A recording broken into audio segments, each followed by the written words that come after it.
Huwag! Hindi pwede! Papatay nila ang apo ko, katulad ng ginawa nila sa nanay ni Tonton. Ako ang manggagamot sa kanya. Tulungan mo akong iuwi siya sa bahay. Parang awa mo na.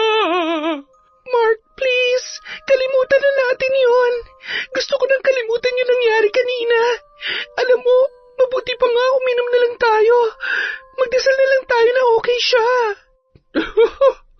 Sige, subukan yung linisin ng maayos ang kalat nyo. Pero hindi kayo makakalis sa lugar na ito na hindi nyo pinagsisisihan ang ginawa nyo sa apo ko. Hindi ako mamamatay tao. Oo, galit na galit ako. Galit na galit. Pero hindi ko kayang pumatay. Kung naniniwala kang pinatay ko nga siya, sige, patayin mo na rin ako para maipaghiganti mo na ang pinsan mo. Ano? Patayin mo ako! Saktan mo ako! Yan! Magsisihan kayo at magpatayan. Wala kayong kawala sa aking kapangyarihan. Walang uuwi ng walang nagbubuwis ng buhay. Sa gitna ng dilim, kayo'y makikipagpatintero kay kamatayan. Mababalisa at iiwan ng kamalayan ang inyong sariling katawan at isipan. Malilito sa kung anong katotohanan dahil katulad nyo, pilit itong tinatakasan para lamang mapagtakpan ang inyong mga kasalanan. Taon 2013, Quezon. Mahigpit na nakahawak sa kaliwang braso ni Lola Rosita ang kanyang apo na si Tonton. Bitbit niya ang mga pinamili nilang pagkain mula sa pamilihang bayan ng San Narciso. Natatanawan na nila mula sa di kalayuan ang kanilang tarangkahan na yari sa bakal.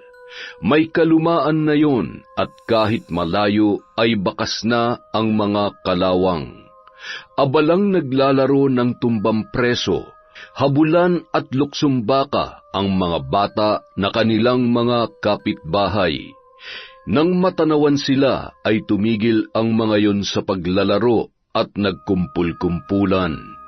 Nagbubulungan pa ang mga yon at ang iba naman ay tumatawa sabay tinuturo ang paparating na maglola. Nandyan na yung maglolang baliw, oh.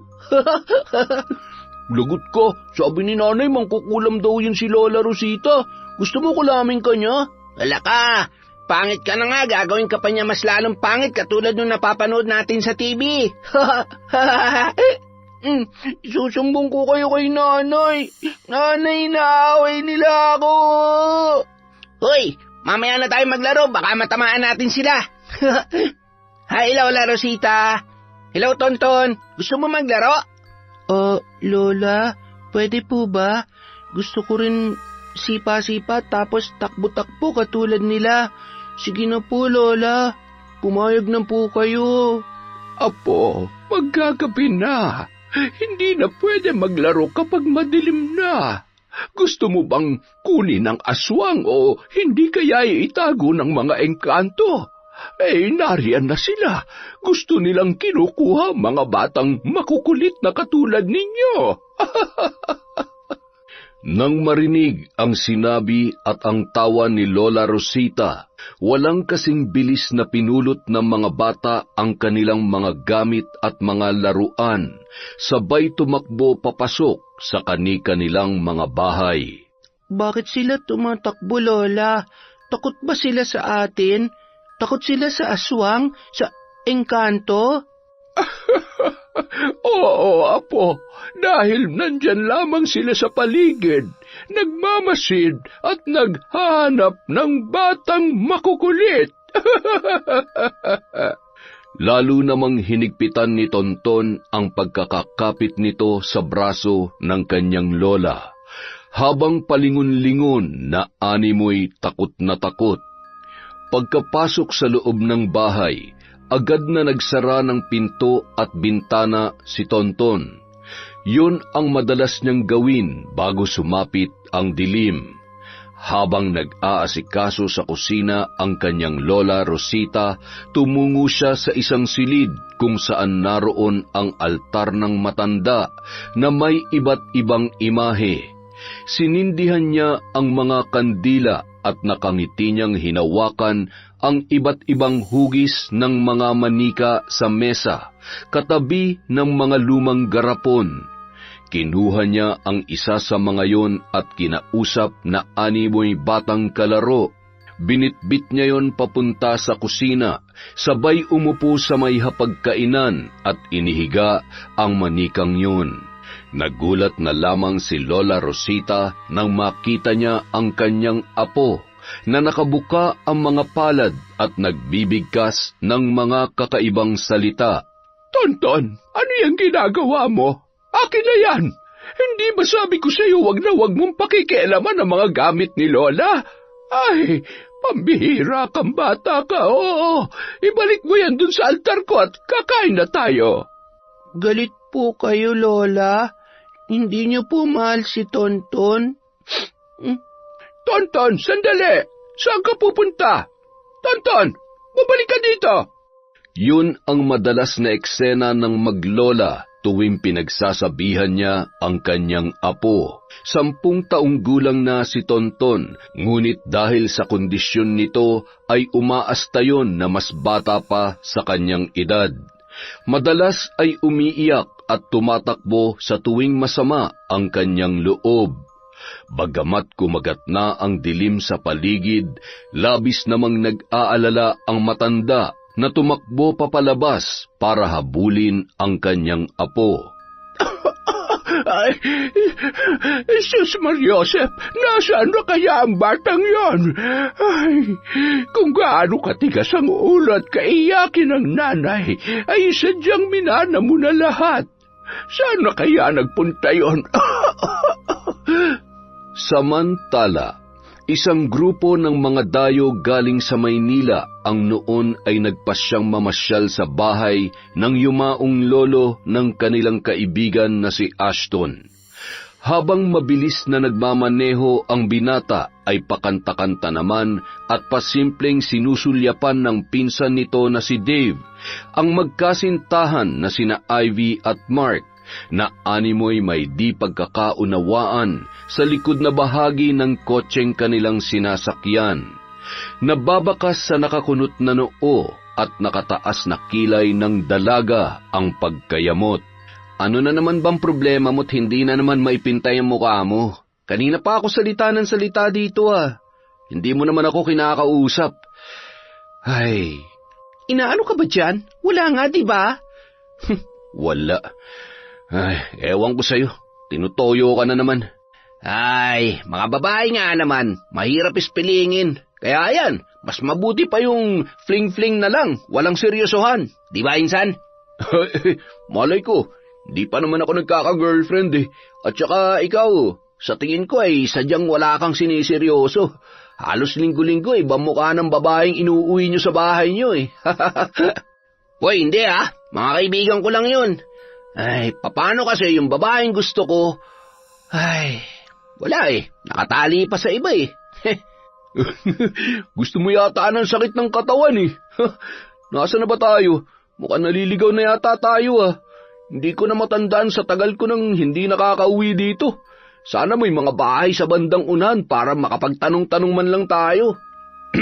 Ashton, mukhang masyado yatang mabilis ang takbo natin Madilim ang daan, mahirap na. Nasa liblib na lugar pa naman tayo.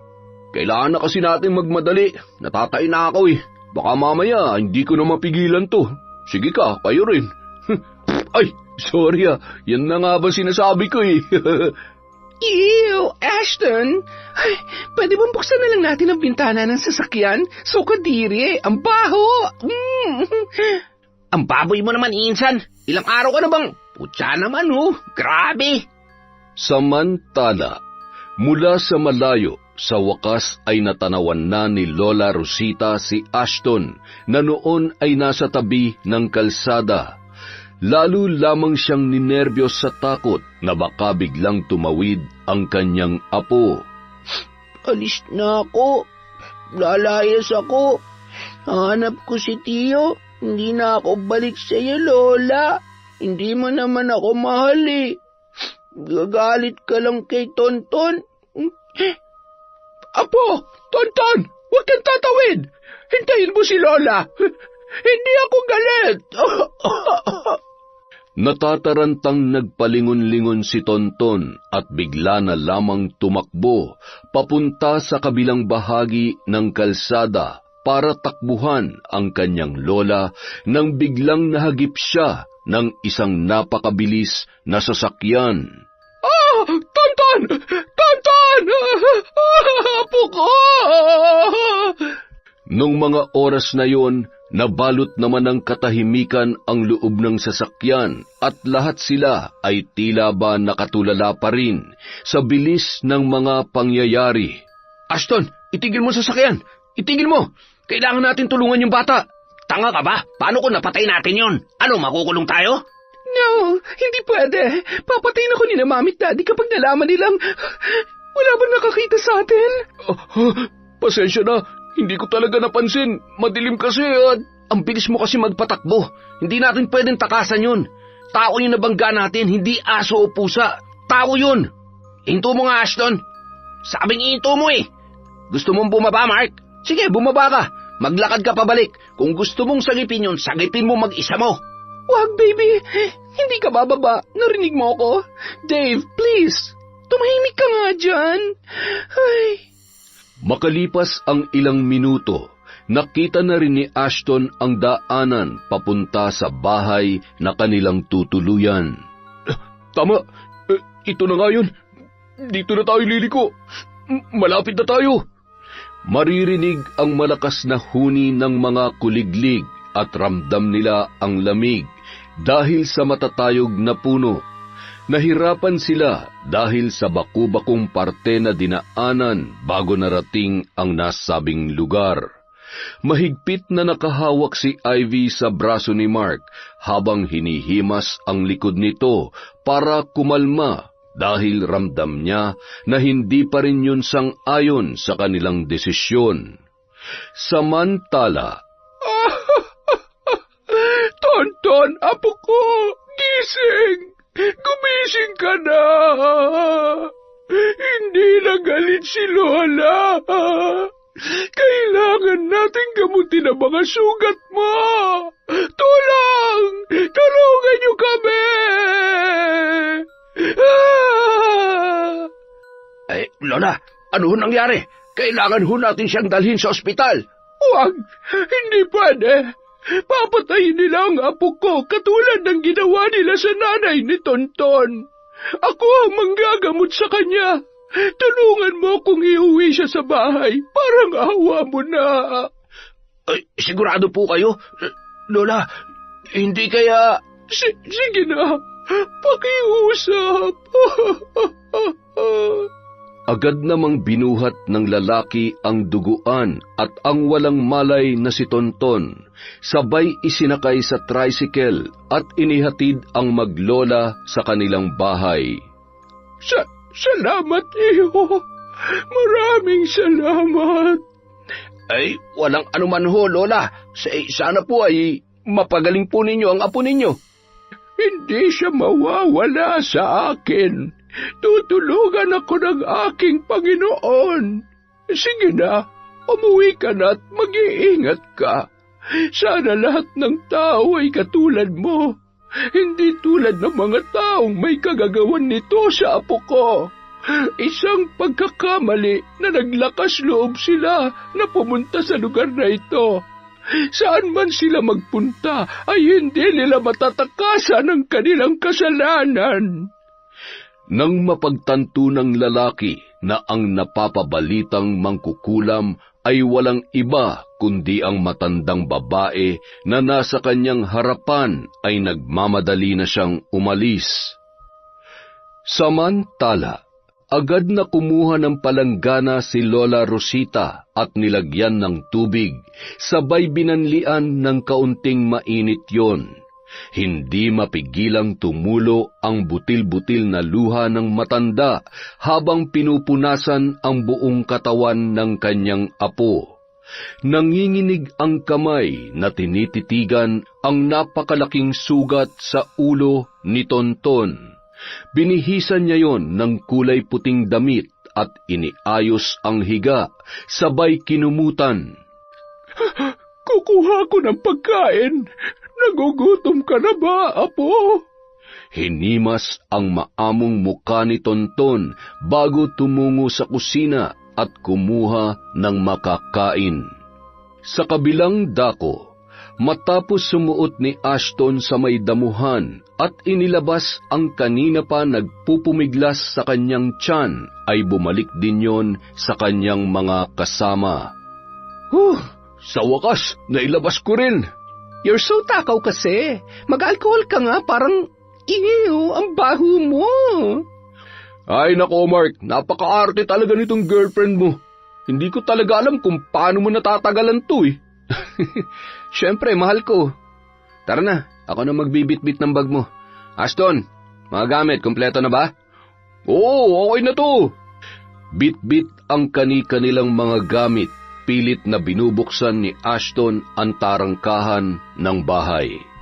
Ay, masyado naman mahigpit ang pagkakatali. Baka may tao sa loob. Hindi ba dito nakatira yung anak-anakan ng lolo mo? Ay, hindi ko nga alam eh. Wala na rin balita dito sina Mami at Daddy. Kung meron man ay wala nang panahon para magkwento. Tao po! Tao po! Tao po! Sino kayo? Anong kailangan niyo? Mang Arnel, hindi niyo na po ba ako natatandaan? Ako yung apo ni Tatang Jose. Ay, pasensya na at bata ka pa kasi nung huli kita nakita. Tumuloy kayo. Mga kaibigan mo? Opo, si Ivy, si Mark at si Dave po, pinsan ko. Buti na lang ho at dito pa rin kayo nakatira. Mukhang na luma na po pero maayos pa rin naman ang bahay ah. Ay, kaya lang ay iba na may-ari nito. Bago namatay si Tatang, naibenta namin to para may pampagamot siya. Ang tagal niya kayong hinintay hanggang sa binawian na siya ng buhay. Hinahanap niya nga ang nanay mo eh. Ay, ano ba nangyari at hindi man lang kayo dumungaw nung mamatay siya? Ay, nasa ibang bansa po nun si Mami. Si Daddy naman po may iba ng pamilya. Ako na lang po ang mag-isang naiwan sa bahay. Huli na rin po nang nalaman ko na patay na pala si Lolo. Siya, tumuloy na kayo. Ako nang bahalang makiusap kay Lola Rosita na dito muna kayo. Pupunta naman ako doon bukas. Lola Rosita? Sino po yun? Nanay na may-ari ng nakabili nito. Patay na siya, kaya si Lola Rosita na ang legal na may-ari. Pati yung apo niya. Ay, ewan ko ba, wala namang nagtatagal na umuupa sa bahay na ito. Siguro dahil masyadong malayo sa sentro. Ay, oo nga po. Mukhang hindi na inaabot ng kidlat ang lugar na to ah. Ay, sige na. Tumuloy na kayo. Kung may kailangan kayo ay sabihin nyo lamang sa akin. Diyan lang ako sa kubo sa likod natutulog. May mga kandila dyan na maaari nyong gamitin para may ilaw kayo. OMG! Wala palang kuryente dito? Seriously? Bebe girl, hindi ba halata? Napakadilim nga, di ba? Siguro may multo rin dito, no? Ayos, masaya to. Huwag kayong mag-alala. Ligtas naman dito. Ingatan nyo lamang ang kandila at puro yari sa kahoy ang bahay na yan. Mahirap na, baka... Salamat po, Mang Arnel. Tuloy na po kami. Siguro po, 1 linggo rin kami dito. Mamamasyal din po kami sa mga malapit na lugar. 1 week! Walang kuryente, walang internet. Ano, Ivy, kaya pa ba? Paano mo i-update ang mami at daddy mo, ha? Pwede ba, Dave, tumigil ka na? Ang sakit sa tenga niyang bunganga mo, uupakan na kita dyan. Ay, babe, relax lang. Halika na sa loob. Huwag mong pansinin yung pangit na yan. Abat, Pikon, kapag ako nainis, uuwi ka na walang girlfriend. Pasasan ba't matitikman ko rin yang si Ivy? Lalo lamang nagngit-ngit sa galit si Mark nang makitang nakangisi at tinititigan ni Dave ang magandang hubog ng katawan ni Ivy. Inakbayan na lamang noon ang kanyang kasintahan at giniya papasok, sabay sinagi si Dave. Pagdating sa loob ng bahay ay agad na sinindihan ni Mark ang kandila. Ay, makakatulog kaya tayo dito? So init at oh no, may lamok. Mag-off lotion ka na lang. Diyan na lang kayong dalawa sa kabilang kwarto at dito na lang kami magpinsan sa kabila. Tumango na lamang ang dalawa at napakunot noon naman si Dave sa sinabi ng kanyang pinsan. Dumungaw si Ashton sa bintana nang marinig ang boses ni Mang Arnel sa ibaba. Ayos lang ba kayo dyan? Yung tubig sa kusina, malinis yon. Pwede ninyong inumin. Kung magluluto kayo ay may kahoy namang panggatong dyan. Oh, sige Mang Arnel, salamat po.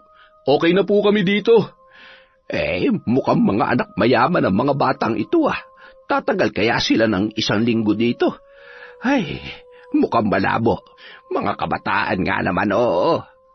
Matapos maglinis sa kanika nilang kwarto, nagyaya ng maghapunan si Ashton. Kinain nila ang mga natira nilang pagkain sa biyahe. Pinaantok na ba kayo? Hindi pa naman. Tsaka mukhang magpapaypay lang ako dito sa prinsesa ko hanggang umaga. Oh, sorry baby. Ang init kasi talaga eh. Okay lang. Basta huwag ka lang totoyoin ulit. Alam nyo, mabuti pa uminom tayo. O kung gusto nyo, itry natin tong dalakong pampatulog. Promise, mag-e-enjoy kayo. Uy, bawal yan, Insan.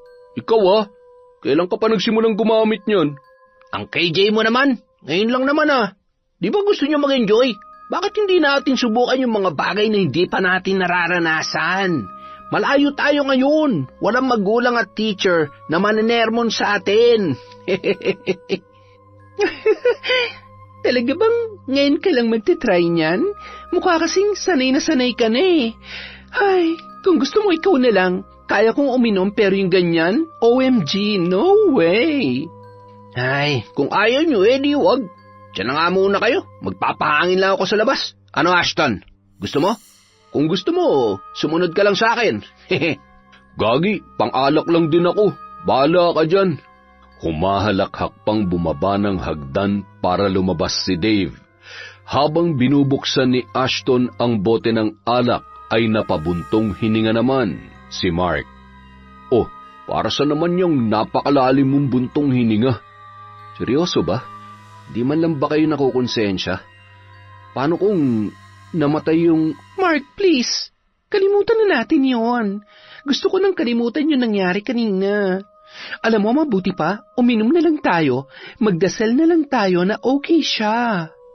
Madaling araw pa lamang, umalis na si Mang Arnel papunta sa bahay ni Lola Rosita.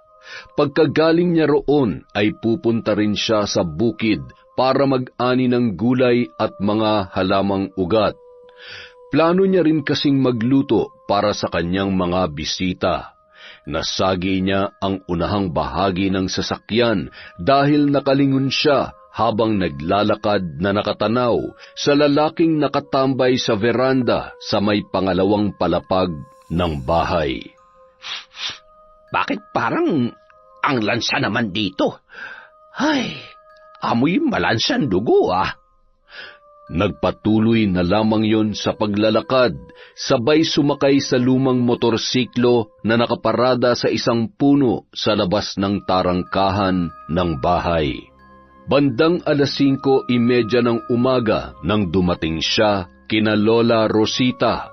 Kinuha niya ang walis habang naghihintay na magising ang matanda. Nang marinig ni Lola Rosita ang tunog na may nagwawalis sa labas, natitiyak niyang si Mang Arnel na yun, kaya agad na siyang bumangon. Tumungo siya sa kusina at nag-init ng tubig. Habang nakasalang ang takure ay binuksan niya ang pinto at tinawag si Mang Arnel. Yun din kasi ang katiwala niya sa nasabing bahay at lupain na pinagtataniman nun ng mga gulay. Tiyuhin niya ang yumaong asawa ng matanda, kaya naman kahit kinatatakutan si Lola Rosita sa kanilang lugar, naniniwala siya sa kabaitan nito. Isa pa, Malapit at napamahal na rin siya sa batang si Tonton. Arnel, ako na lamang ang magwawalis ng mga yan maya-maya. Halika na muna, magkape muna tayo. Napakaaga mo ngayon may lakad ka ba? Ay, sa bukid lamang po. At saka, may pagpapaalam din po sana ako. Yung apo po kasi ni Tatang galing sa Maynila ay umuwi kasama mga kaibigan niya. Dumating po bandang 8:00 ng gabi. Ayos lang po ba na doon muna sila tumuloy? Ay, oo naman. Walang problema. Hayaan mo't papasyalan ko sila doon. Isasama ko si Tonton. Ay, nasan nga po pala si Tonton? Hindi siguro nahalatang bumangon na kayo. Ay, natutulog pa siya, Arnel. Ewan ko nga ba't ayaw pang bumangon. Siguro ay masama ang pakiramdam. Heto ang kape mo. May tinapay dyan at palaman. Pumunta kami sa bayan kahapon. Teka, anong nangyari dyan sa damit mo? Dugo ba yan? May sugat ka ba, Arnel? Ay, ngayon ko lang po ito nakita. Kaya pala kanina pa ako may naaamoy na malansa. Pero, saan naman? Sa kotse. Oo nga, kanina nasagi ko yung kotse ng mga bata. Kotse ng mga bisita mo? Bakit naman may dugo? Sigurado ka ba na walang kalokohang tinatago ang mga bisita mong yon? Huwag ka masyadong magtiwala sa mga dayo. Mahirap na. Baka mamaya nag-aalaga ka ng mga bisitang halangang mga kaluluwa. Mukha naman po mababait sila at mga inosente. Huwag po kayo mag-alala. Pupunta lang po ako ng bukid tapos babalik na po ako kaagad doon. Aalamin ko rin po kung saan ko talaga nakuha ang dugong ito. Tumango na lamang ang matandang babae habang nakatingin sa kawalan. Na animoy hindi naririnig ang mga sinasabi ni Mang Arnel bago yun tuluyang umalis. Sa kabilang banda, 6:00 ng umaga pagkagising ay sinubukan nilang mag-init ng tubig. Pinagtulungan nina Ashton at Mark kung papaano magpaningas ng apoy sa lutuang dekahoy. Lumabas naman sa may kusina si Ivy na noon ay lumuluha dahil sa usok na mula sa kusina. Sinundan naman siya agad ni Dave na tila ba may kung ano na namang naiisip na kalokohan nung mga oras na yon. Sa tingin ko, hindi ako mabubuhay dito sa loob ng 1 linggo. Wala nang ang kuryente tapos ganyan pa ang lutuan. Huwag ka na ma-stress. Ang aga-agay. Sige ka, mababawasan ang ganda mo niyan. Tigilan mo nga ako, Dave. Ang aga-aga para mambola. Tsaka, wag mo nga akong tinitingnan ng ganyan. Ivy naman, hanggang tingin na nga lang ako, pinagbabawalan mo pa. Isa pa talagang tatamaan ka na sa akin. Diyan ka na nga, nakakainis ka. Ivy, huy, piko naman to masyado. Matapos magtimpla ng kape ni na Mark at Ashton, agad nilang tinawag sina Ivy at Dave na noon ay nasa labas pa rin. Pagkatapos makuha ang kanika nilang tasa na may lamang kape, naglakad-lakad sila palabas ng bahay na yun. Malayo pa ay natanawan na nila ang kanilang kulay puting kotse. Nagkatinginan sila at nabitawan ang kanika nilang mga tasa nang makita ang napakaraming dugo sa may bandang harapan. Kumuha ng tubig, Ashton! Bilisan mo! Bakit kasi? Huwag na tayo magsisiyan. Ang problema lang kung nakita na to ni Mang Arnel. Anong paliwanag ang sasabihin natin? Sa dami ng dugo na to, imposibleng hindi siya maghinala. Oh, nandito na tubig at ito, may nakuha akong sabon. Nasaan si Mang Arnel? Paano kung nag-report na siya sa mga pulis? At kung sakali man, anong gagawin mo? Subukan niya lang. Papatayin ko siya. Alam mo, yung utak mo, utak kriminal ka talaga. Ganun ha? Kung ikaw kayang unahin ko, kagabi pa ako nagtitimpi sa'yo. Dave, Mark, ano ba? Tumigil nga kayo. Magpapatayan talaga kayo. Alam niyo, habang may panahon pa, umalis na kaya tayo dito. Ay, teka, relax lang kayo. Pasensya na. Kasalanan ko naman talaga kung bakit nangyari to eh. Pwede bang kesa magbangayan kayo, linisin na lang natin to? Ang daming dugo eh. Baka namatay yung bata. Habang buhay natin dadalhin ang konsensyang to. At kahit anong gawin natin, hindi tayo mapapanatag dahil... May paparating! Bilisan niyo! Nagmamadali nilang sinabon at binuhusan ng tubig ang parte ng sasakyan kung saan bakas na bakas ang dugo. Hindi pa man tuluyang natatanggal yon nang biglang nakiusyoso sa kanila ang matandang babae. Pilit nilang hinaharangan ang kotse upang matiyak na hindi yun mapansin ng naturang matanda. Magandang umaga sa inyo. Magandang umaga rin po, Lola. May problema ba? Bakit parang natataranta at kinakabahan kayo? May sira bang inyong sasakyan? Wala po, Lola. Medyo malikabok lang po kaya nililinis namin. Bibiyahe po kasi kami maya-maya para mamasyal. Ganun ba? Tama yan. Maglibang kayo habang nandito kayo sa lugar namin. Magpakasaya kayo hanggat gusto ninyo. Basta huwag niyong kakalimutan na kailangan ninyo mag-ingat. Hindi lamang para sa inyong mga sarili, kundi para sa ibang tao. Aisha, ako nga pala si Lola Rosita. Ako ang may-ari nitong bahay. Dumaan kasi sa akin si Arnel kanina at nagpaalam na may mga bisitang araw siya. Pumunta ako para kumustahin kayo dito at nagdala ko ng almusal ninyo. Ayos! Maraming salamat po, Lola. Sakto po dahil nahihirapan po kasi kaming... Mukhagang hindi kayo sanay sa buhay dito sa probinsya. Ay siya, si Arnel na ang bahala sa inyo. Maaga siyang umalis at pumunta sa bukid. Maya-maya lamang ay nandito na yon. Hindi na rin ako magtatagal at hinihintay ako ng apo ko sa bahay. Hamot isasama ko siya dito sa susunod na araw. Siguradong matutuwa siya na makakita ng maganda at mga poging dayo. Kumakaway pa ang mga yun at itinuloy ni Ashton, Dave at Mark ang paglilinis sa sasakyan. Habang nakatanaw naman si Ivy sa matanda at lumingon pa mula sa kalayuan, sabay nagbitaw ng kakaibang pagngisi. Sige, subukan niyong linisin ng maayos ang kalat ninyo. Pero hindi kayo makakaalis sa lugar na ito na hindi niyo pinagsisisihan ng ginawa niyo sa apo ko. Sa dami ng probinsyang inyong mapupuntahan, akalain niyo ba naman na dito pa kayo tinangay ng inyong sasakyan?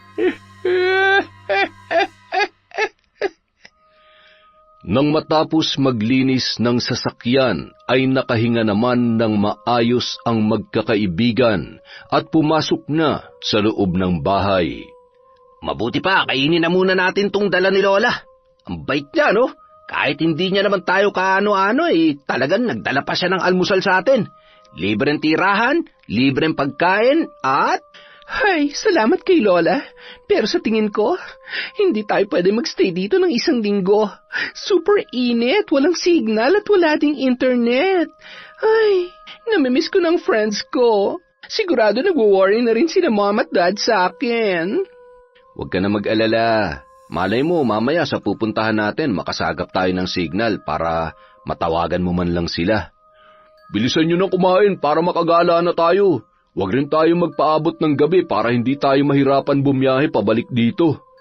Wala namang problema kung aabutin tayo ng gabi. Basta kailangan na natin mag-ingat at ayusin mo kasi ang pagmamaneho mo. Mahirap na, baka mamaya makabangga na naman tayo. Habang nag-uusap ang mga yun, ay siya namang dating ni Mang Arnel. Mukhang seryoso kayo dyan sa kinakain at pinag-uusapan nyo Anong bangga yun narinig ko? May banggaan ba kagabi? Nako, wala po. Sabi ko lang po, mag-ingat at baka mabangga kami sa daan. Madaling po kasi dahil wala man lang ilaw sa mga kalsada dito sa inyo. Ay, oo. Kaya mas makabubuti kung wag na kayong magpapaabot ng dilim sa daan. O siya, mamaya ko na lamang lulutuin tong mga gulay at nakabili rin ako ng karne pauwi dito. Mukha namang hindi nyo na mahihintay ang tanghalian. Samantala, Apo, kumain ka na. Bakit ba ayaw mong kausapin si Lola? Nagtatampo ka pa rin ba sa akin? Alam mo, apo ko, may surpresa ako sa'yo.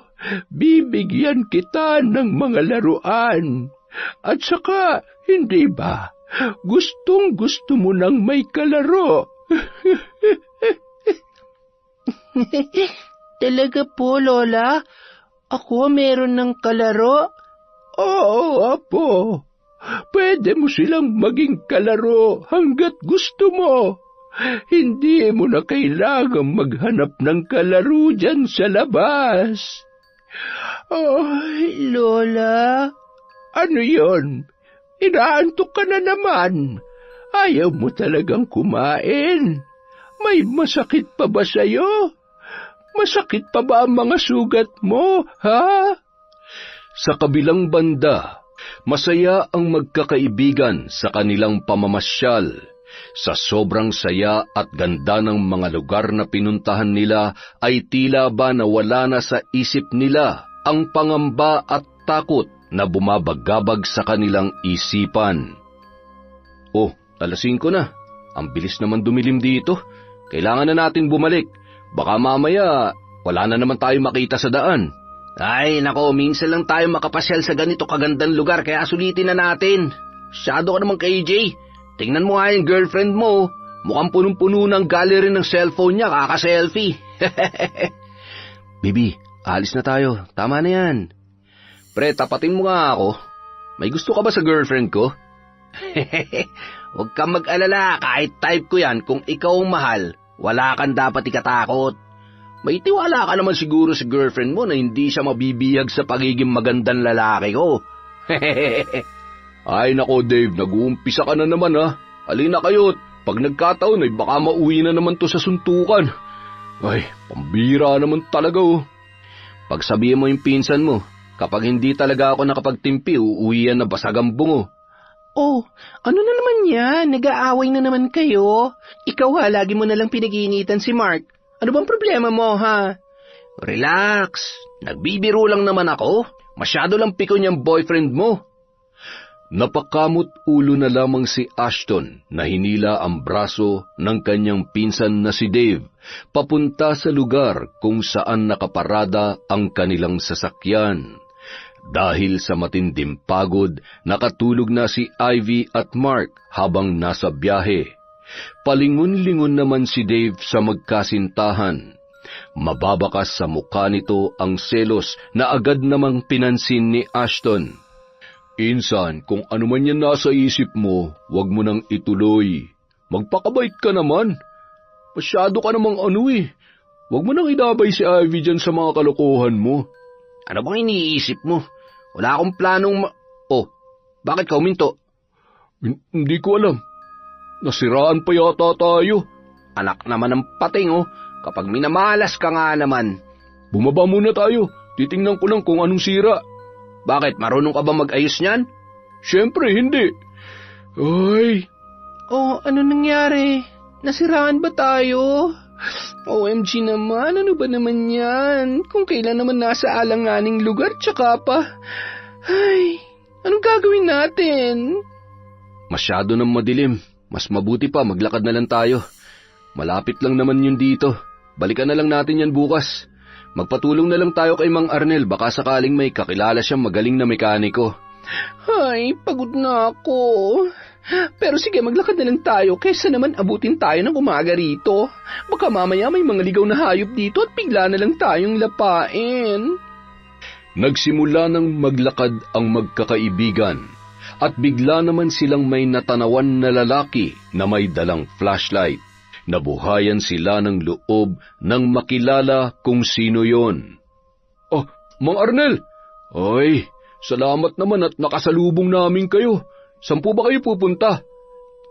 Kanina pa kasi ako nag-aalala sa inyo, kaya nagpasya na ako maglakad-lakad. Nasan ba yung sasakyan ninyo? Nasiraan po kami. Balikan na lang po natin bukas. May kakilala po ba kayong mekaniko? Sige, bukas ay pupuntahan natin ng maaga. Sa ngayon ay umuwi na muna tayo para makapagpahinga na kayo at mukhang... Ay, pasensya na ho kayo. Sobrang sakit na po kasi talaga ng paa at buong katawan ko, Mang Arnel. Siya, malapit naman na. Huwag kayong mag-alala at naghanda ako ng masarap na hapunan. Patuloy sa pagkukwentuhan habang naglalakad hanggang sa hindi na nila namalayan na nakarating na sila sa bahay na kanilang uuwian. Kanya-kanyang palit ng kanilang mga damit na noon ay kapwa mga pawisan. Abala namang naghahain ng hapunan si Mang Arnel. Samantala, Apo, hindi na ako makapaghintay. Paglalaruan natin sila.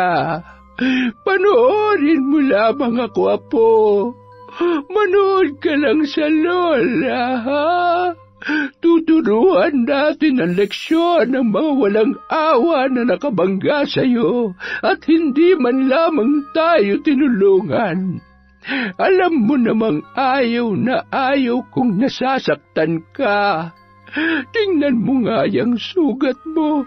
Sariwa pa rin katulad ng sakit na naramdaman ko nung nakaraang gabi na makita ka sa ganoong kalagayan. Hindi ko sila mapapatawad, Apo. Hinding-hindi. inihilera ni Lola Rosita ang 4 na manika na may iba't ibang laki at kulay. Sinindihan niya ang isang itim na kandila at sabay na binibigkas ang mga kahindik-hindik na salita ng paulit-ulit.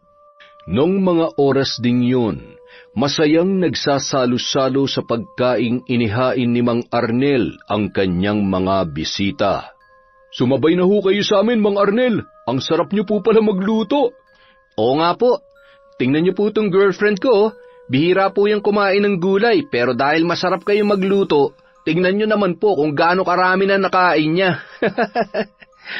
Baby naman, nangasar pa. Nagutom lang talaga ako. Grabe, super layo naman kasi ng nilakad natin eh. Sige, kumain lamang kayo. Marami pang kanin at ulam dito. Sulitin nyo na habang libre pa at baka bukas ay maningil na ako. Biro lamang yun, ha? Sige na, kumain lang kayo na kumain dyan. Pagkatapos maghapunan, nagmamadali na silang umakyat sa pangalawang palapag at tumungo sa kani-kanilang mga kwarto. Dahil sa matinding pagod, agad na rin silang nakatulog. Habang natutulog na ang mga kabataan, umakyat naman ng pangalawang palapag si Mang Arnel at sinilip sila sa kani-kanilang higaan.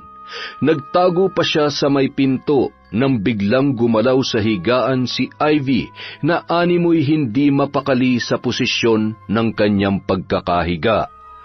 Dahan-dahan na rin bumaba si Mang Arnel at binuksan ang isang kabinet, sabay kumuha ng isang mahaba at matalim na kutsilyo. Ngumisi yun at nagmamadaling lumabas sa may kusina na animoy wala sa kanyang sariling pag-iisip. Sumakay ng kanyang motorsiklo at humahalakhak habang pinapaarangkada yun. Nang makarating sa lugar kung saan naroon ang sasakyan ng kanyang mga bisita, ay walang kasing bilis niyang pinagsasaksak ang 4 na gulong. Muli yung sumakay sa kanyang motorsiklo at halos paliparin ang sinasakyan niyang motor pabalik sa bahay. Pagdating doon ay bigla siyang nakaramdam ng sakit ng ulo at nagulat kung bakit may hawak siyang kutsilyo. Hindi niya rin maalala kung bakit nasa labas siya ng tarangkahan at kung saan siya nanggaling dahil hawak niya ang kanyang susi. Ay, ano ba ang nangyayari sa akin? Mabuti pang itulog ko na nga lang muna to. Ang kirot talaga ng ulo ko. Siguro ay tumataas na naman ang presyo ng aking dugo.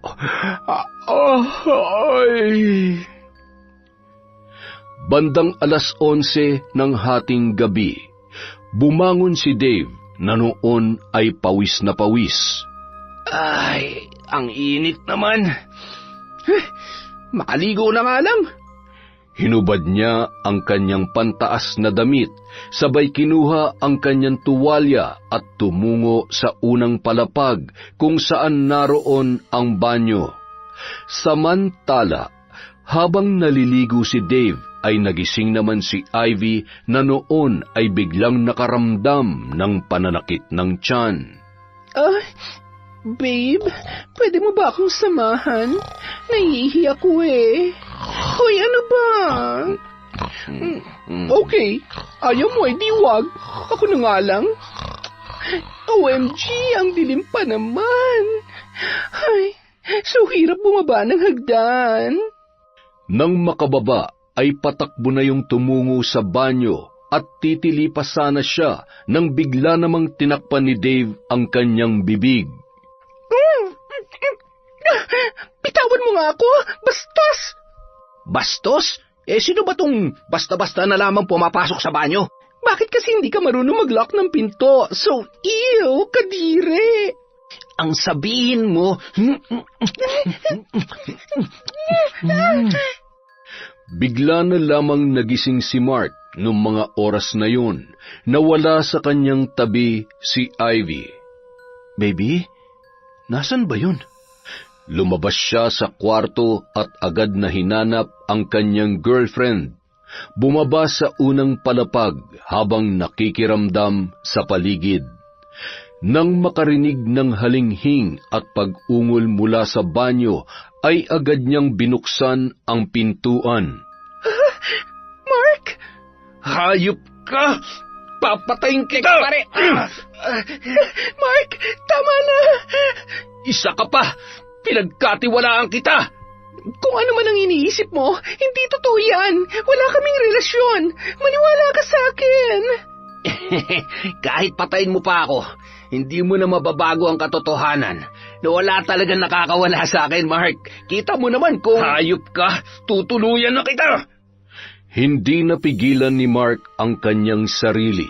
Tumakbo si Ivy sa itaas para humingi ng saklolo sa walang kaalam-alam na si Ashton dahil sa himbing ng kanyang pagkakatulog.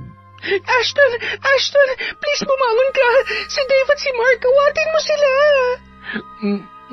Ano ba nangyayari? Bakit ganyan ang itsura mo? Huwag ka na maraming tanong, bilisan mo na.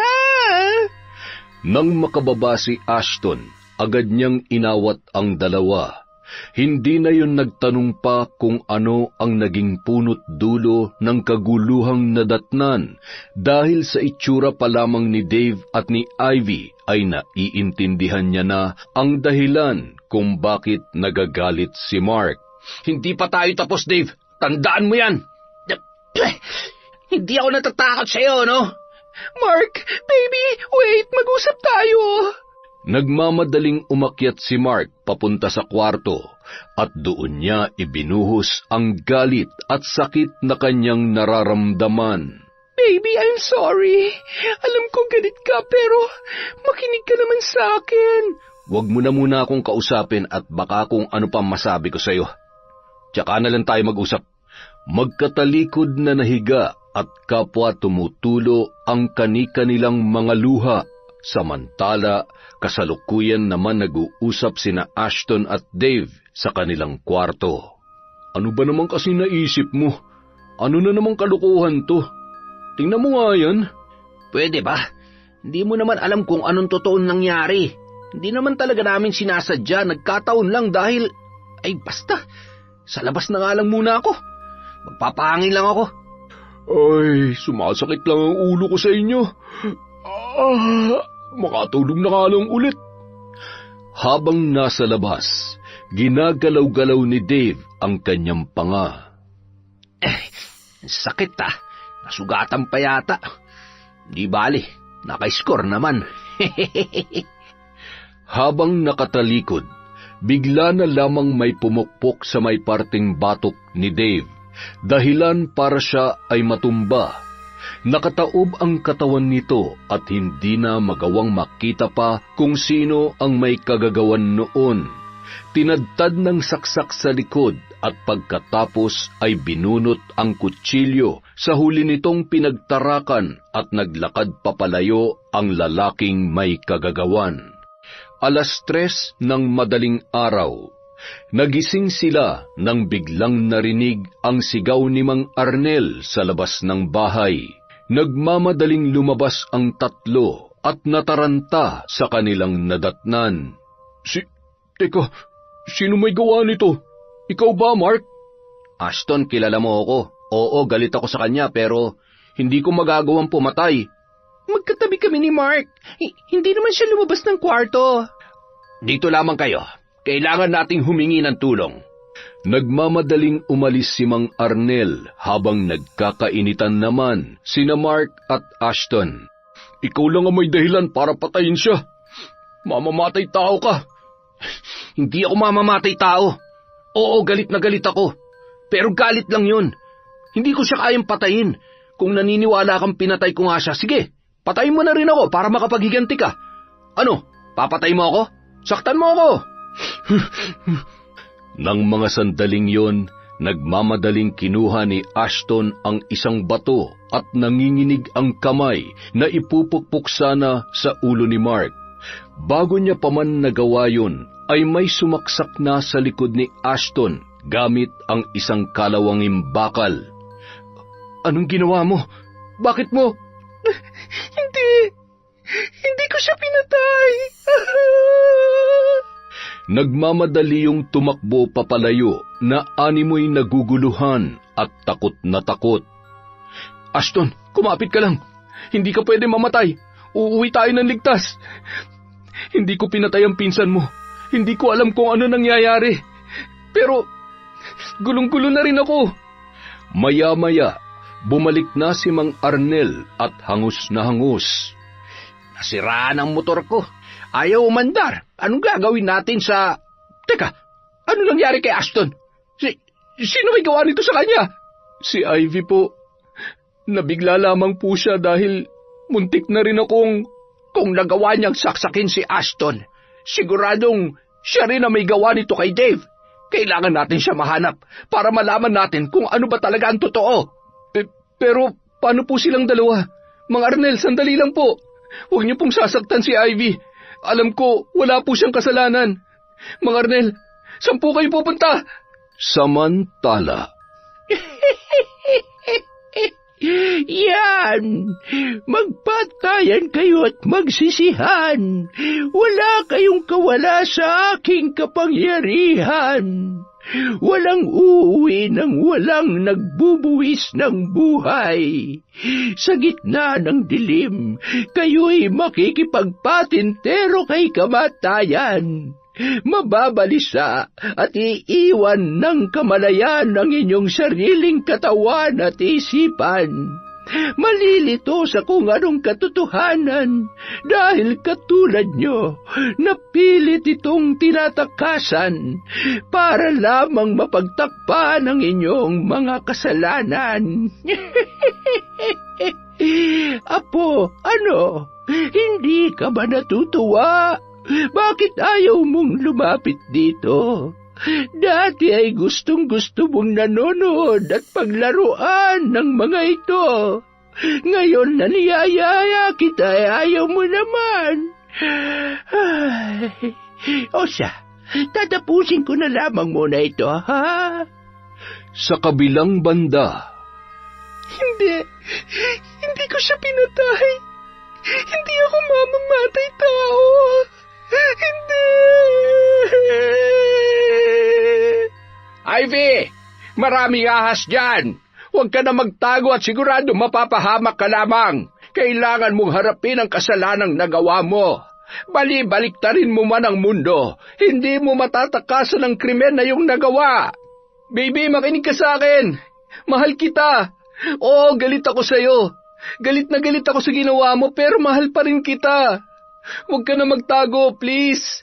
Patutunayan natin na hindi tayo masamang tao. Magiging maayos din ang lahat. Hinihintay ka na mami at daddy mo. Nanginginig pa rin ang buong katawan ni Ivy habang niyayakap ang sarili at naglalakad paatras. Si Ivy, ayun siya. Ay, Diyos ko, malalim ang bangin na yan. Baby, huwag kang atras. Hintayin mo ako. Ako ang lalapit sa'yo.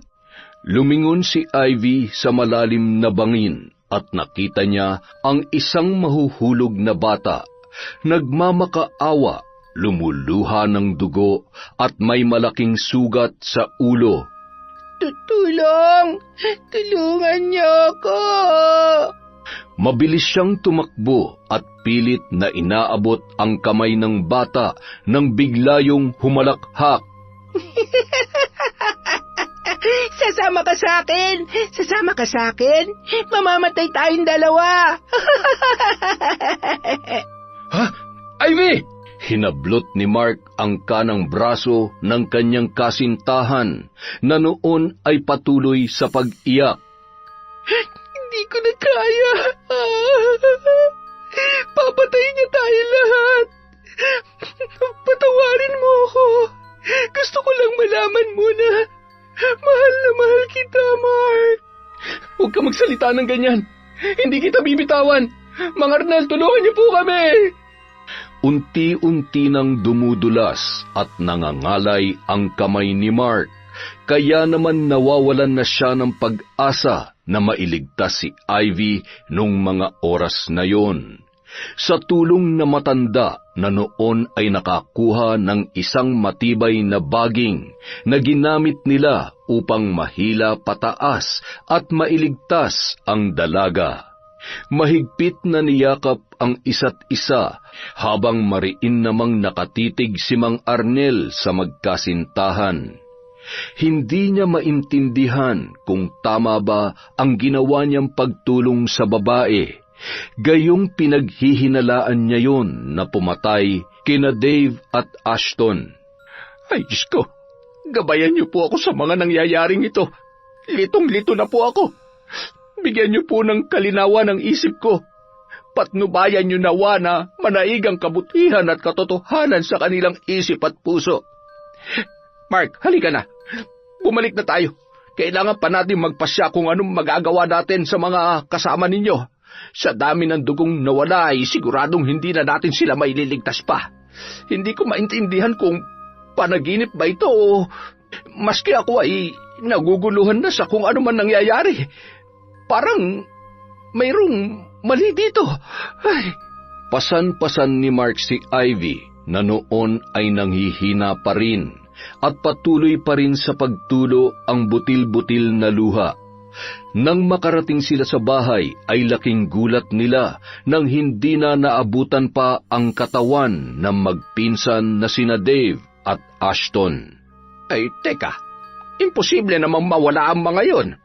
Kung magkakasama tayong tatlo sa gubat, ibig sabihin may taong nagmamanman sa atin na siyang may kagagawan noon kay Dave. Delikado na ang buhay natin dito. Kukuha lang ako ng armas. Kailangan natin umalis at humingi ng tulong. Malayo pero kailangan na nating makaalis sa lugar na ito. Maging alerto kayo. Kailangan natin protektahan ang isa't isa. Ang sakit ng tiyan ko. Ano to? Baby, tugo. Ano nangyayari sa akin? Tulungan niyo ako. Ay, naku po, Diyos ko. Huwag naman sanang tama ang hinala ko. Kapag nagkataon ay wala sa kanilang uuwi ng buhay. Alam ko na kung sino at anong makakatulong sa atin, iho. Siya makakasagot sa lahat ng mga tanong na nasa isipan natin ngayon. Pinasan ni Mark sa kanyang likuran ang namumutla ng si Ivy dahil sa wala pa ring humpay na pananakit ng kanyang tiyan. Binagtas nila ang matarik na daan papunta sa bahay ng isang magaling na albularyo. Pagdating doon ay napakrusyon nang maramdaman ang kakaibang lakas ng itim na kapangyarihan. Umupo kayo. Hindi pipitsuging mangkukulam ang may gawa nito sa kanya, kundi isang mambabarang. At sa inyo, galit na galit siya dahil sa isang kasalanan na inyong nagawa. Sumpa na magdudulot ng kamatayan. Hindi siya titigil hanggat hindi nawawala ang sakit at galit sa puso niya, bagay na malabong mangyari dahil isang buhay ang nawala sa kanya. Isang importanteng tao ang nawala dahil sa inyo. Kung kayo'y patatawarin niya, kayo'y makakaligtas sa kamatayan. Ngunit kung hindi naman, isa na lamang ang paraan para mabuhay ang dalagang ito. Kailangan niyong sunugin ang libro kung saan nagmumula ang kanyang kapangyarihan, pati na rin ang mga gamit niya sa pambabarang. Maaari ko siyang gilitan ng leeg at pasukuin. Yun ay kung madadala niyo siya sa akin pagkatapos ko siyang kontrahin. Naghahangad lamang siya ng hustisya para sa kanyang apo, kaya sana naman ay manaig pa rin ang kabutihan sa kanyang puso. Ikaw, Arnel, ginagamit niya rin ang iyong katawan. Isuot mo itong kwintas. Ikaw naman, iho, maswerte ka. Ang medalyong suot mo ang nagsisilbing proteksyon mo. Hindi ka niya masasaktan.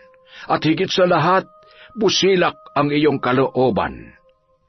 Napahawak na lamang si Mark sa kanyang kwintas na ibinigay ng yumao niyang tiyuhin bago yun binawian ng buhay.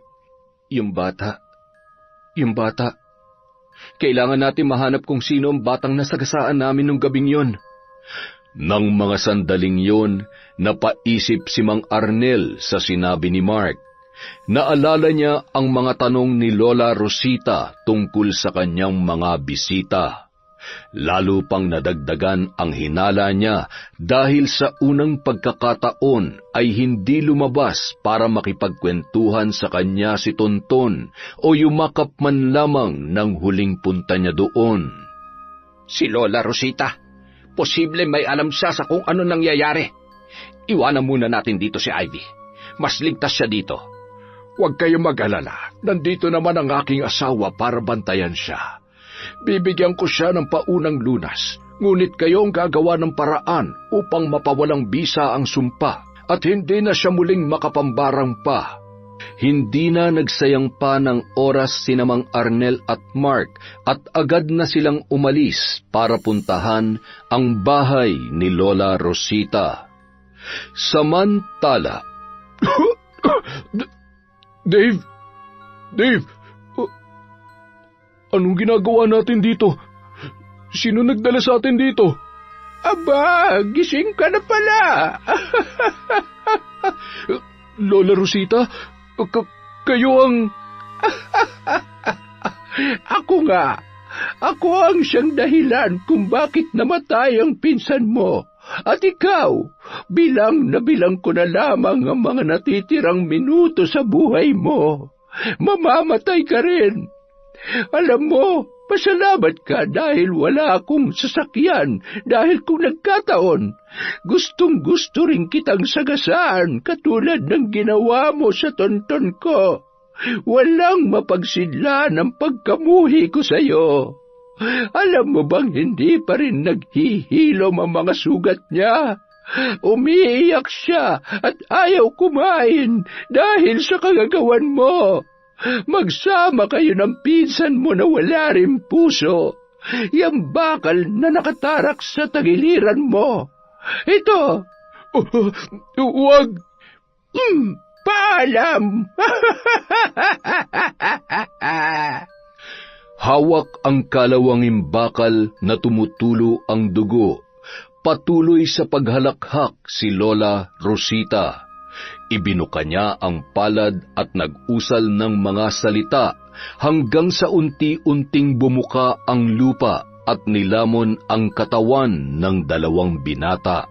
Pumatak ang luha ni Lola Rosita, sabay pinahid yon at ngumisi. Wala siyang pakialam sa mga dugo na naipahid niya sa kanyang muka at nalagyan din ang kanyang kulay puting mahabang bestida. Ha? Tonton? Umiiyak si Tonton. Ang apo ko. Kailangan ako ng apo ko. Apo!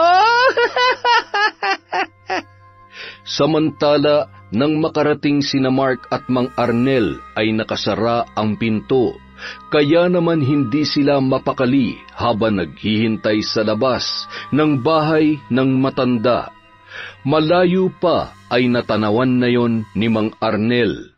Napalunuklaway na lamang siya nang makita ang hawak na kalawanging bakal na punong-puno ng dugo. Doon ay napagtanto nila na si Lola Rosita nga ang siyang may kagagawan ng pagkamatay ni Dave at pagkawala ng katawan ng magpinsan. Arnel, ikaw pala. Oh, iho, kumusta ka?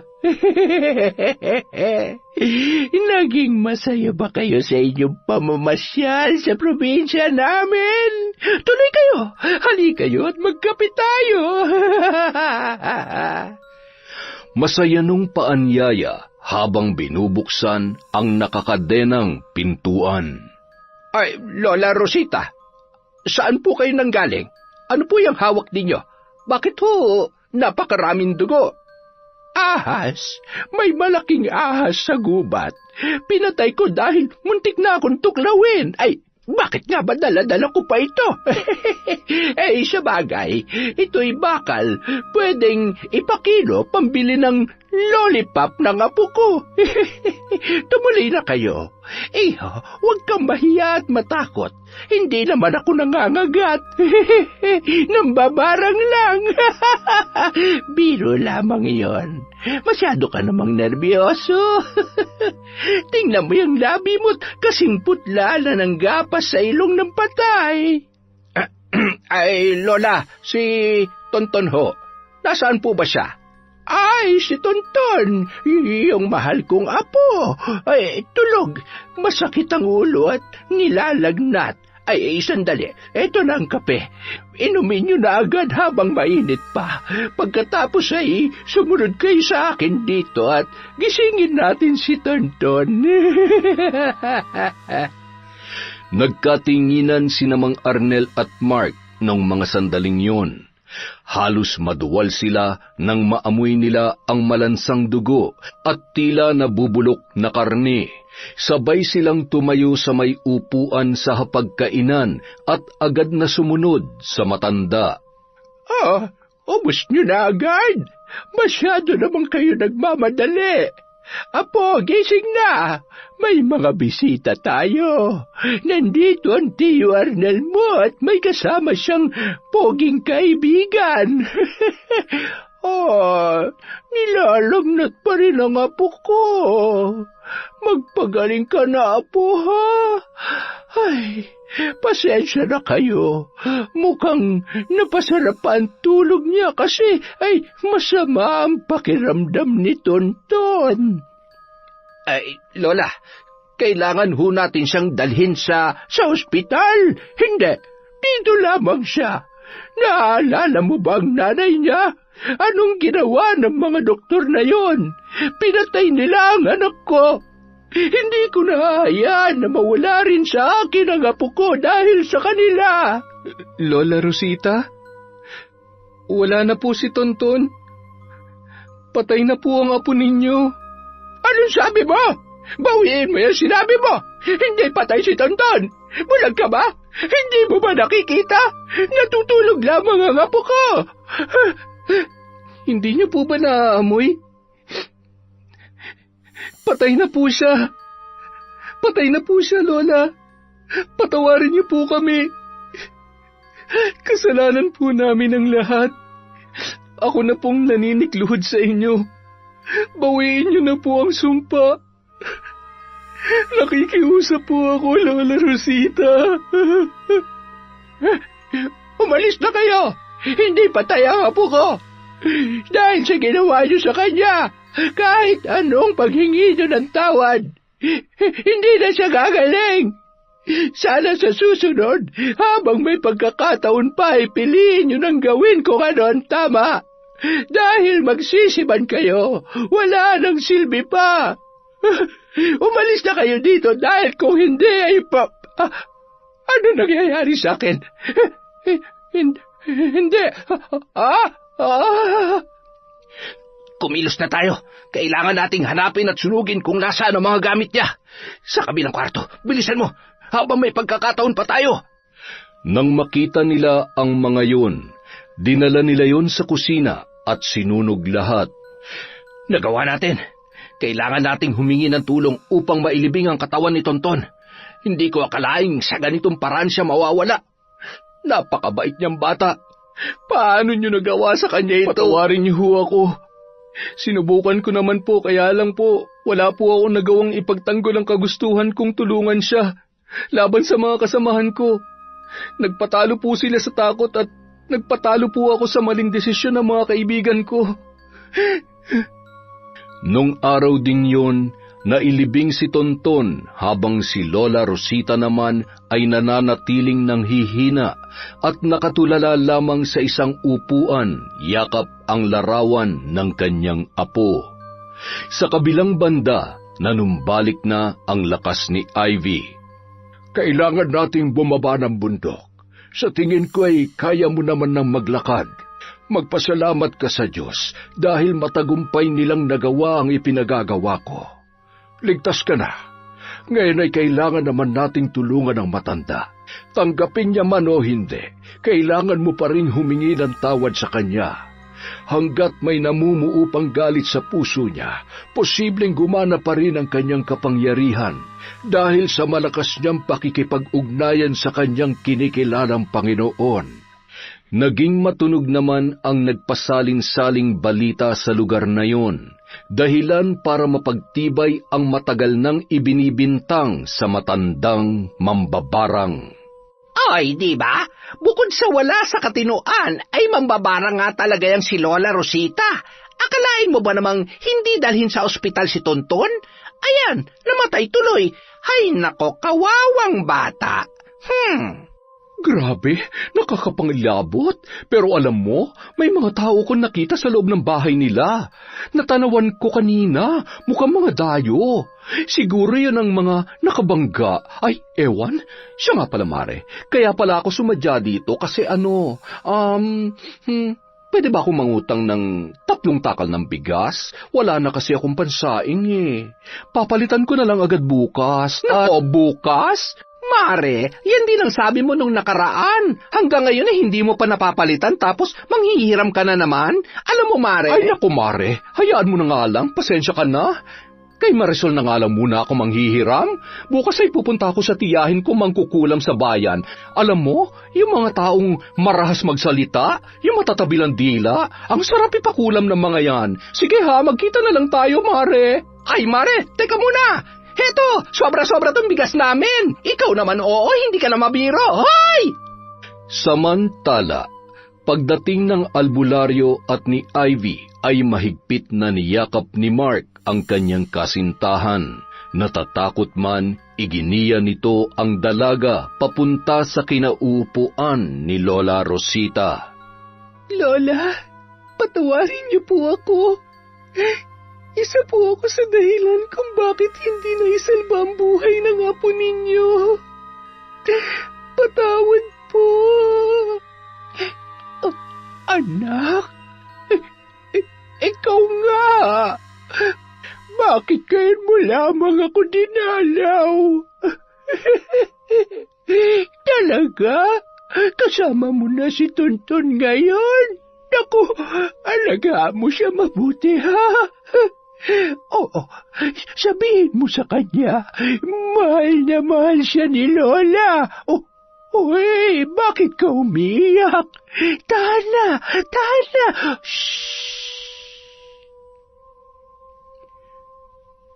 Hindi maiwasang mahabag ng albularyo sa matandang babae habang pinagmamasdan na tuluyan na ngang tinakasan ng katinuan.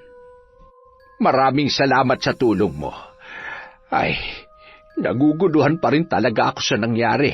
Hindi ako makapaniwala. Parang isa lamang siyang bangungot na nagdaan na ni minsan ay hindi ko pinangarap sa buhay ko. Pakiramdam ko ay nadungisan ng dugo ang aking mga kamay. Ganyan kalakas ang itim na kapangyarihan. Maaari kang paglaruan, ngunit sa huli, kapag nanaig ang kabutihan, ay hinding-hindi ka tuluyang matatangay nito. Napakabuti mo talagang tao, dahil kahit hindi mo kaano-ano ay nariyan pa rin ang pagmamalasakit mo.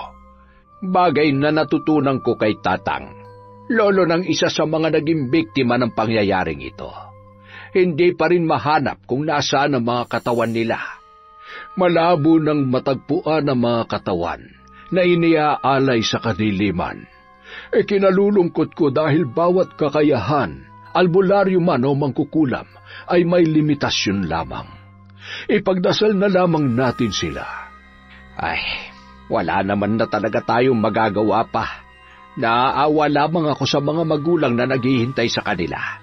Maghihintay sila ng anak na wala ng pag-asa pang makabalik. Ganyan talaga ang buhay. Sino mag-aakala na sa kagustuhan nilang takasan ng realidad ng mundo ay kamatayan ng kanilang natamo? Ay, sige na.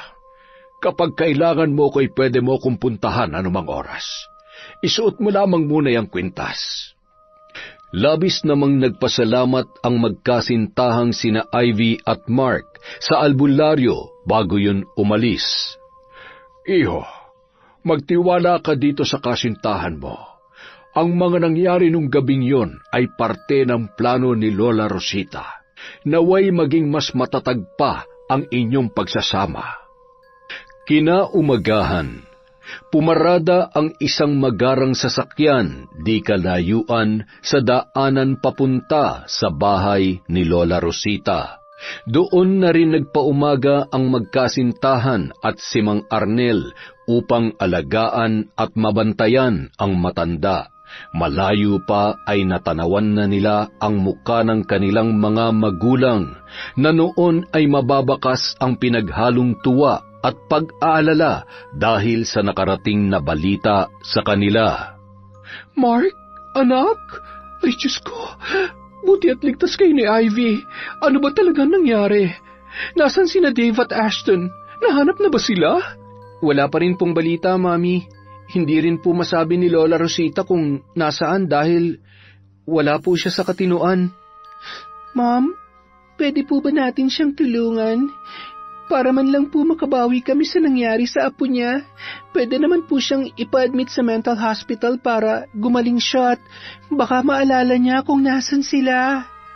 Habang abala silang nag-uusap sa labas, ay bigla na lamang tumayo at wala sa sariling naglakad si Lola Rosita. Hawak ang kanyang tainga. Gagamitin ko ang aking kaalaman.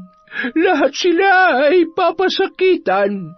Ang aking walang kamatayang kapangyarihan ay nagbalik at patuloy na maghasik ng kasamaan. Sa isang maliit na kaban, binuksan yon at naglabasan ang napakaraming bubwit at mga ipis.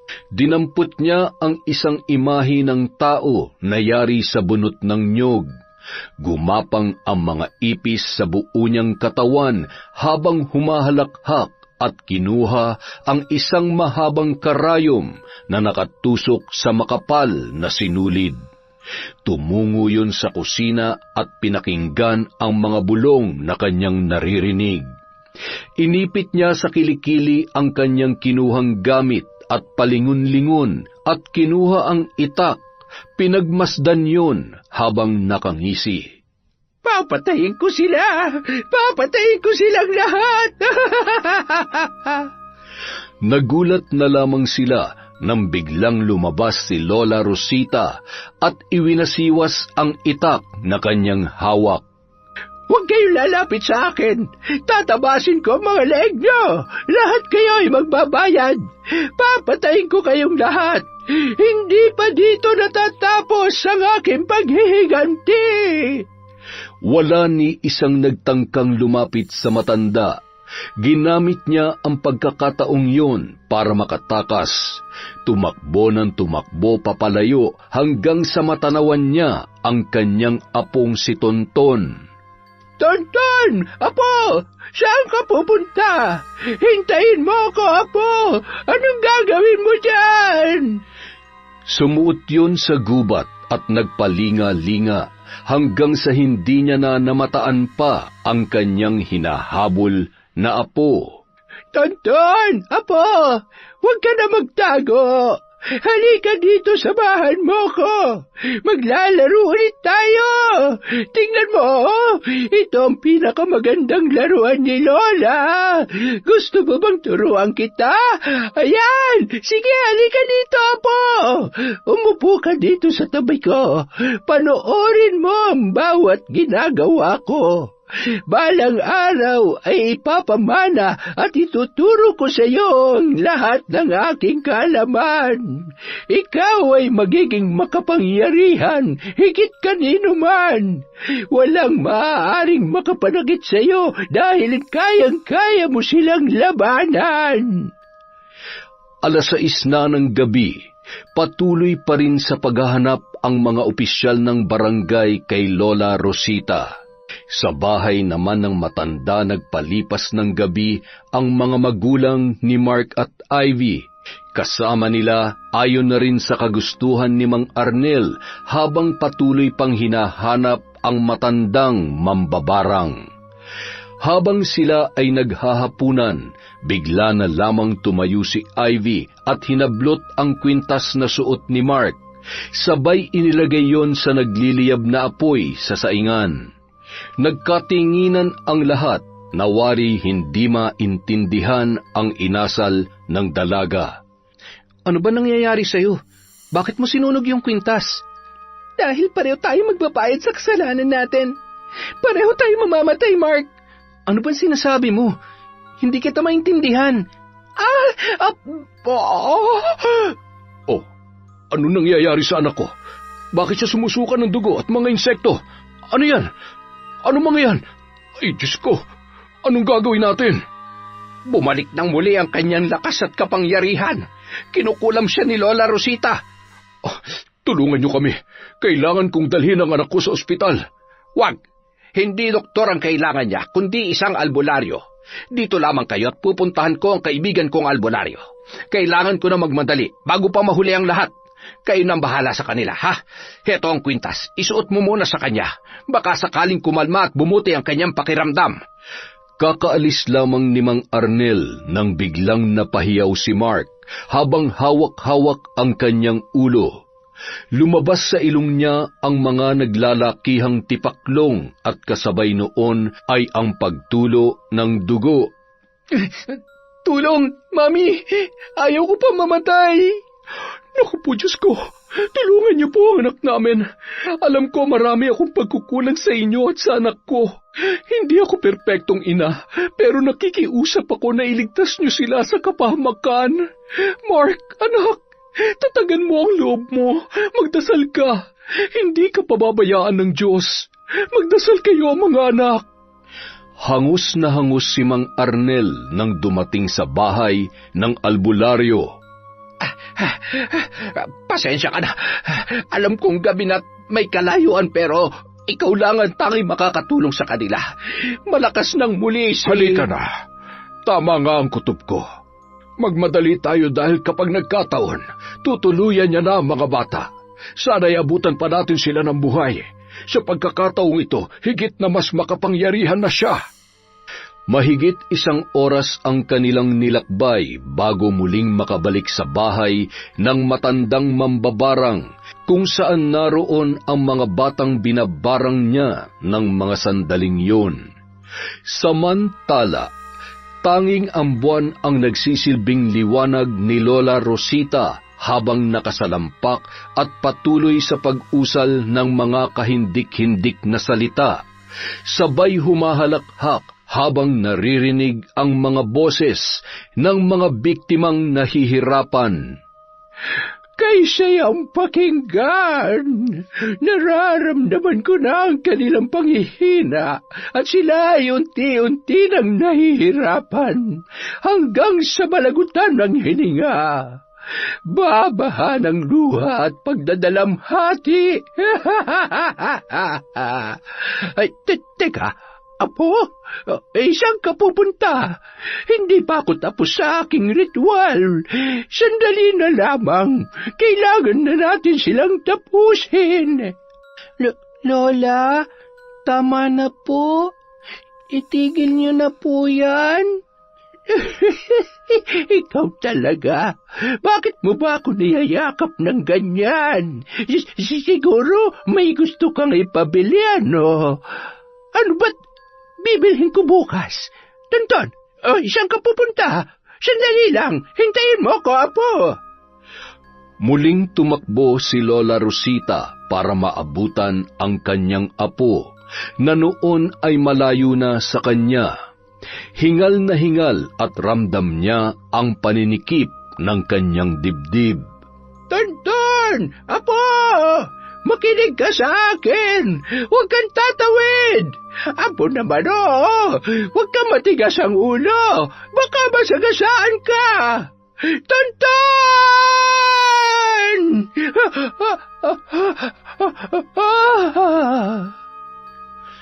Unti-unting nanlalabo ang kanyang paningin. Nakita niya si Tonton na nakahawak sa kamay ng ina nito. Dinampot ang kanyang mga gamit sa pambabarang at unti-unti na yung naglaho sa kanyang paningin. Samantala, maayos na ang kalagayan nila. Hindi ko akalaing manunumbalik ang lakas niya. Salamat sa Diyos. Talagang kapag malakas ang pananalig sa kanya hindi niya tayo pababayaan at bibiguin. Maraming salamat ho sa inyo. Heto po ang pera. Tanggapin niyo bilang pasasalamat sa lahat. Hindi na po kailangan. Maraming salamat na lang. Kung meron man akong kahilingan, ayun na yung matulungan niyo si Lola Rosita. Sana'y mahanap siya at may pagamot. Sa totoo lang, nagkaganyan siya mula nang mamatay ang kanyang anak. Pabalik-balik siya sa akin noon. Kaya lamang ay malubha ang kondisyon noon. Kaya ako na mismo ang nagpursigi sa kanya na ipa-ospital niya na lamang.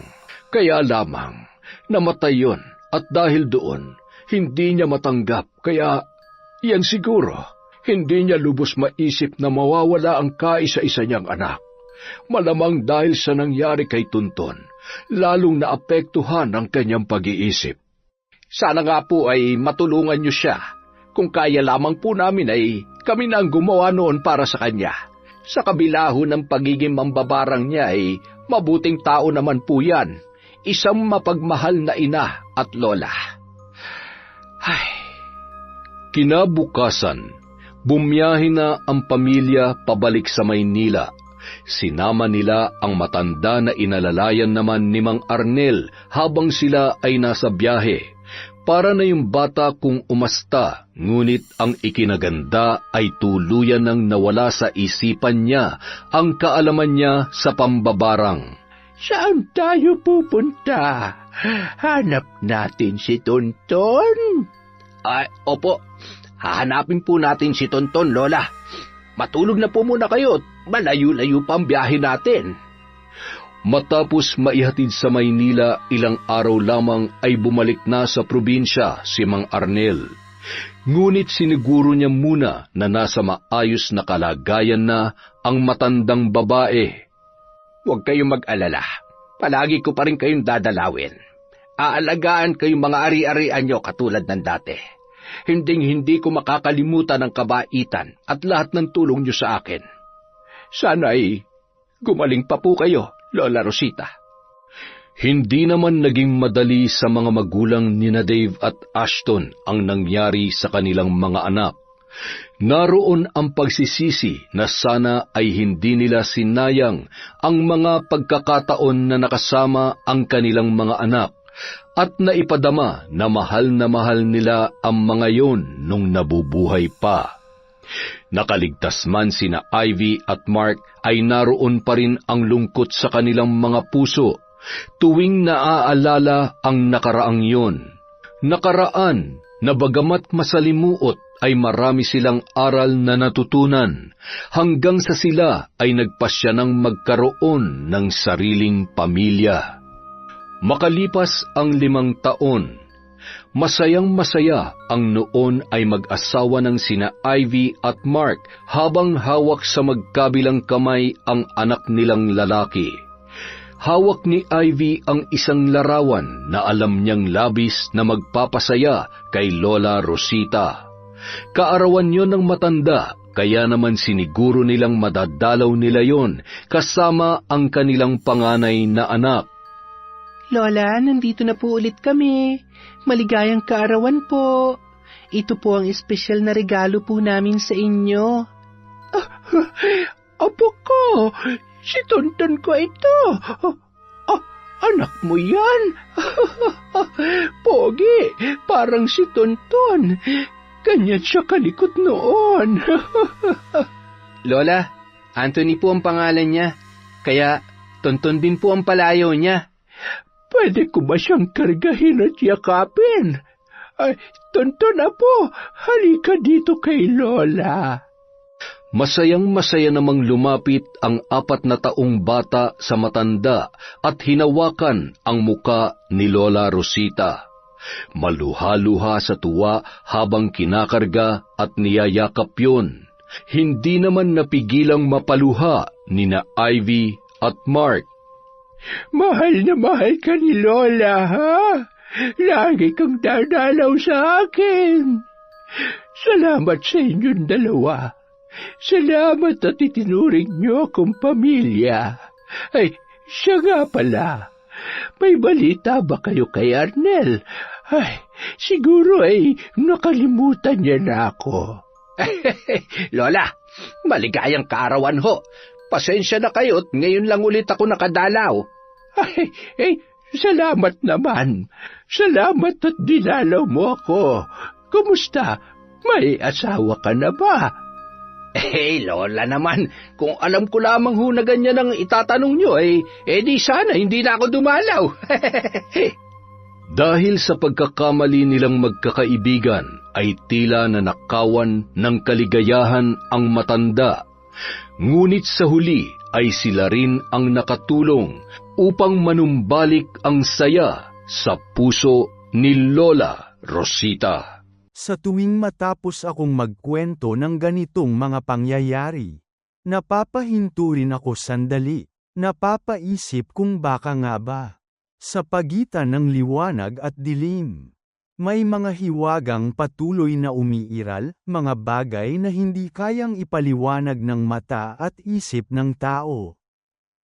Pero gaano man kalaki ang mundong ito, at gaano man kadami ang mga kababalaghang naririnig natin, ang pinakamahalaga pa rin ay manatili tayong may mabuting puso at matatag na loob. Maaaring dumarating ang masasamang pangyayari sa mabubuting tao, pero ang kabutihan, hinding-hindi yan nasasayang. Maraming salamat sa inyong lahat sa pananatili hanggang dulo ng kwento. Bawat isa sa inyo ay maaaring may iba't ibang mapulot. Pero kung kahit papaano ay napaisip ka, o kahit simpleng naaliw ka pagkatapos ng isang nakakapagod na araw, sapat na yun para sa akin. Nais kong batiin ka, at lahat ng nanunood ngayon, ng kapayapaan at kalusugan. Sana ligtas ka sa bawat biyahe. At sana mainit ang pagtanggap ng tahanan pag-uwi mo. Kapag masyadong mabigat ang mga araw, huwag mong kalimutang magpahinga at alagaan ang sarili dahil ang kalusugan. Walang pwedeng humawak niyan para sa atin. Ang audio na ito ay sininthesis gamit ang teknolohiyang AI mula sa VB Tuldok VN. At kung kagabi ka nang umuwi mula sa trabaho, o nakahiga ka ngayon habang nakikinig, naway maging mahimbing ang tulog mo. Sana walang bangungot, walang pagod, walang bigat na sumama sa iyo hanggang sa panaginip. Maraming salamat sa tuloy-tuloy na suporta.